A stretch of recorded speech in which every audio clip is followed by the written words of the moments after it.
Hi! In front of me is OPPO A15 and today I would like to show you how you can add events to calendar on this OPPO. First of all, you need to find calendar and open it. Now click on the month above. Over here, select the month that you are interested in and tap on the date. When you're done, tap on this plus icon at the bottom right corner, select event, and over here you can customize it however you want to.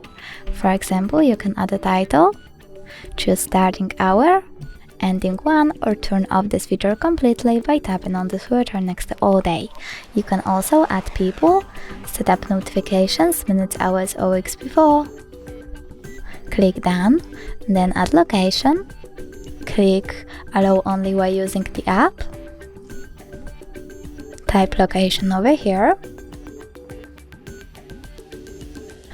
And click on the chosen one. You can also take notes. When you're done, click save at the top right corner, and as you can see, my event was successfully added. If you want to delete it, you can always tap on it, click at the three dots at the top right corner and select delete. Then confirm your choice by tapping on delete again. Thanks so much for watching. If you enjoyed this video, smash that like button, comment and subscribe. Bye!